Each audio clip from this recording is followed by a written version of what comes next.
August 24th, 1964, Jamaica Bay, Queens. A body floats to the surface, concrete blocks still attached to the legs.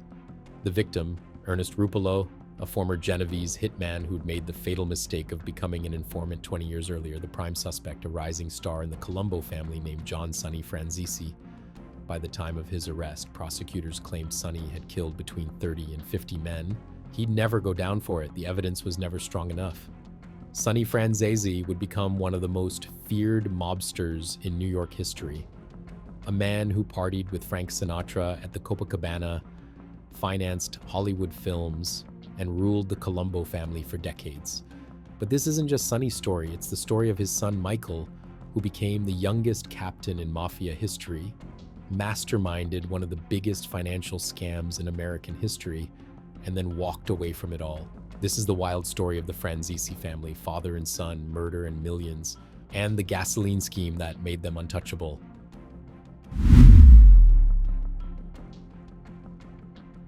Summer 1917, Naples, Italy.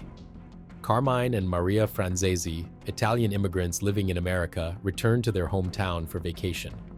During their stay, Maria gave birth to their son, Giovanni, later known as John, but everyone called him Sonny. At 6 months old, the family returned to Greenpoint, Brooklyn, where Carmine ran a bakery. As Sonny approached his 20s in the 1930s, the New York Mafia was experiencing explosive growth.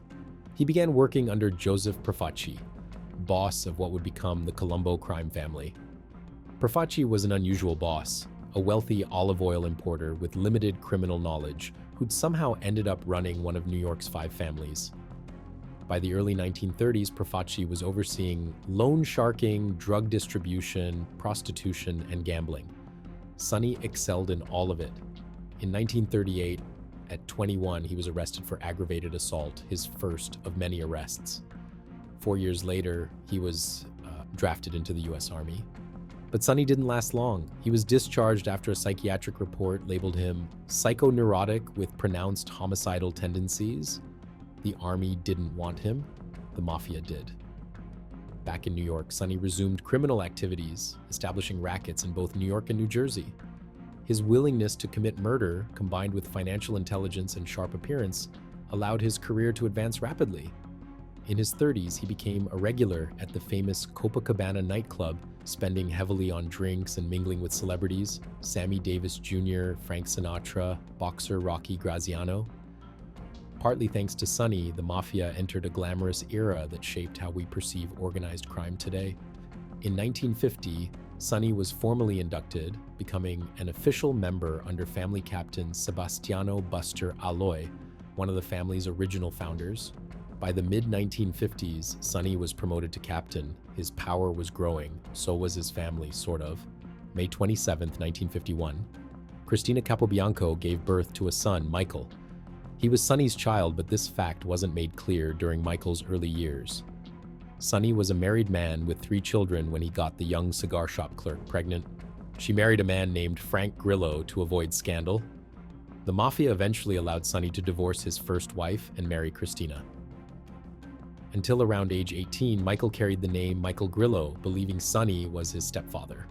The truth would come later. So would Michael's entry into the life. Joseph Profaci was a controversial boss. Although wealthy and generous toward the church, his associates viewed him as miserly. He implemented an old-school Sicilian policy requiring $25 tribute from every man under his command, roughly $50,000 monthly. Supposedly, this money supported families of imprisoned mobsters. Profaci kept most of it. In 1959, family captain Frank Abadamarco allied with the Gallo brothers to stop paying tribute. Profaci ordered Abadamarco's execution. He tasked the Gallo brothers with the hit in exchange for better positions. When they refused to also kill Abadamarco's son, Profaci reneged on the deal. The First Colombo War had begun. February 27, 1961, the Gallo gang kidnapped 4 of Profaci's men, including underboss Joseph Magliocco and Profaci's brother Frank. Profaci immediately fled to Florida. Eventually, both sides reached a peace agreement. hostages released in exchange for better positions for the gallows, but the peace didn't last. Bodies started turning up across the city. By the war's end, 21 people were dead. In 1962, Profaci died of cancer. Joseph Magliocco became boss, but he feared being perceived as weak. He launched a bloody campaign against the gallows. Drive-by shootings, car bombings became commonplace.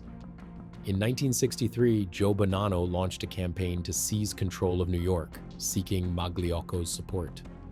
Magliocco agreed and tasked his best hitman, Joseph Colombo, with eliminating Tommy Lucchese and Carlo Gambino. Instead, Colombo revealed the plot to the commission. Bonanno fled. Magliocco, in poor health, confessed and was spared. For his cooperation, Colombo became the new boss. He appointed Sonny Franzese as his underboss. Now at the top of the family, Sonny expanded into new territory. In 1967, he became a partner in Buddha Records, producing folk, soul, and rock. He used the label to launder money and engage in payola, illegally paying radio stations to play certain songs without disclosure. It's likely Sonny promoted songs in which he had financial interest. But in 1964, Sonny faced serious legal trouble. Ernest Rupolo, the Genovese hitman found in Jamaica Bay with concrete blocks attached, had been an informant since 1944. After testifying against Vito Genovese, 2 witnesses were murdered, one by the roadside, another in protective custody. Genovese walked free and ordered Rupolo's death 20 years later. Sonny became the prime suspect. Prosecutors claimed he'd killed 30 to 50 men by then. But due to lack of evidence, Sonny was released. In 1967, Sonny was convicted for planning 4 bank robberies in 1965. In 1971, he was sentenced to 50 years in prison. Although evidence was weak and his exact involvement remains debated, he went behind bars. Michael later told journalists his father insisted he'd serve the full sentence. Sonny's wife told media she'd be surprised if he didn't live to 100, adding that this was a man who could serve prison time with his eyes closed. Initially, Sonny offered Michael the chance to lead an ordinary life. Michael began studying medicine. But after his father's imprisonment, Michael realized the family needed income. He abandoned his studies to enter the criminal world. Sonny initially opposed this decision, but eventually understood he couldn't steer his son away and chose to support him. This is where Michael's story truly begins.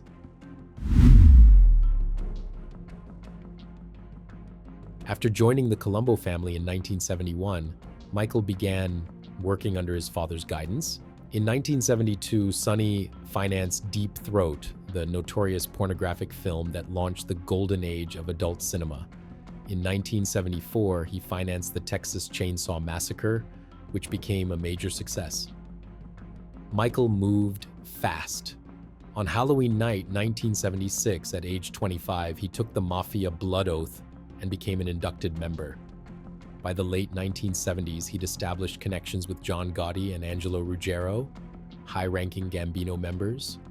Michael managed legitimate businesses, car dealerships, nightclubs, but his real fortune came from somewhere else entirely. In 1980, a New York con artist named Lawrence Iorizo contacted Michael for help with a California problem. Criminals were harassing his operation. In exchange for protection, Iorizo offered a percentage of profits. Michael agreed. Together, they formulated a plan that would make Michael one of the richest gangsters in America. The gasoline scheme worked like this.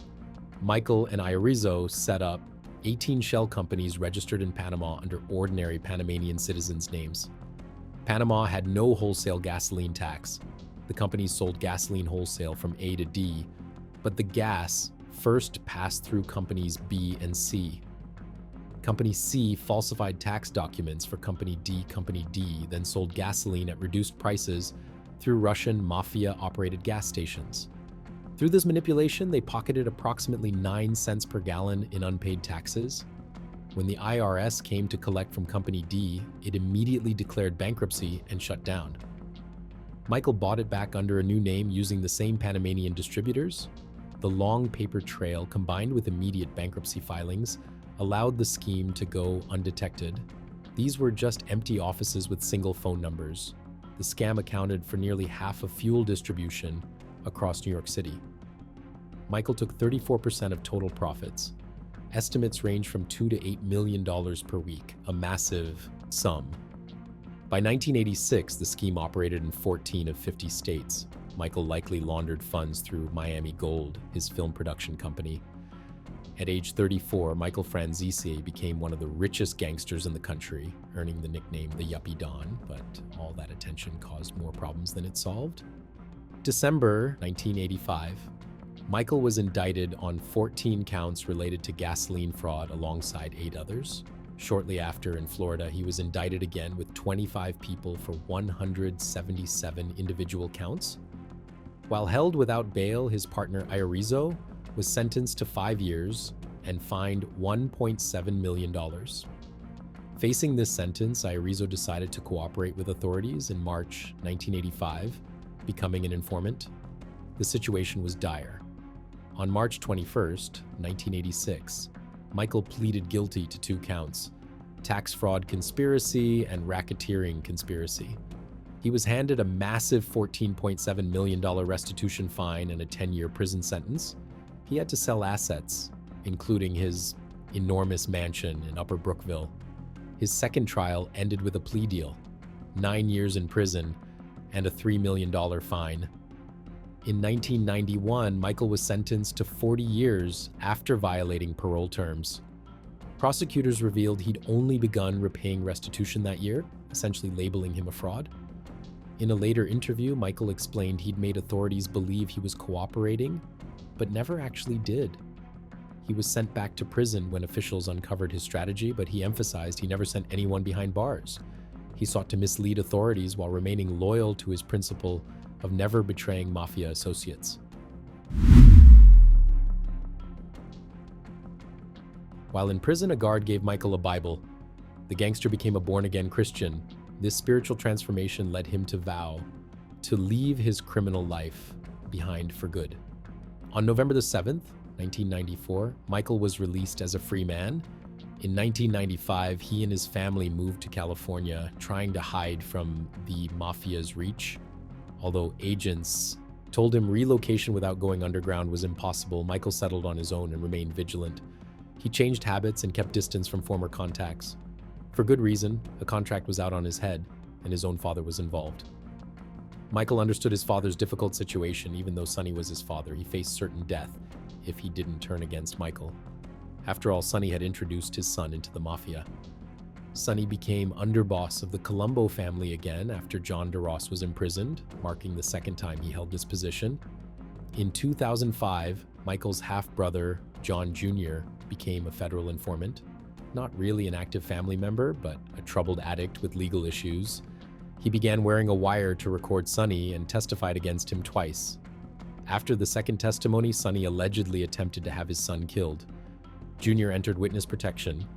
2 years later, Sonny met Gaetano Fatato, a Colombo gangster who secretly recorded their conversations.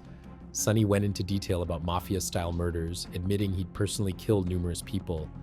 He explained methods for avoiding DNA detection, cleaning crime scenes, and disposing of victims discreetly. In May 2007, Sonny returned to prison for violating parole. On June 4, 2008, he was indicted on charges including racketeering. On January 14, 2011, Sonny, then 93, was sentenced to 8 years for extortion related to a strip club. He suffered from gout, partial blindness, kidney problems, and declining health. He was granted compassionate release in 2017, leaving prison at age 100. By then, Michael had become a television personality and Christian motivational speaker. The two reconnected and repaired their relationship.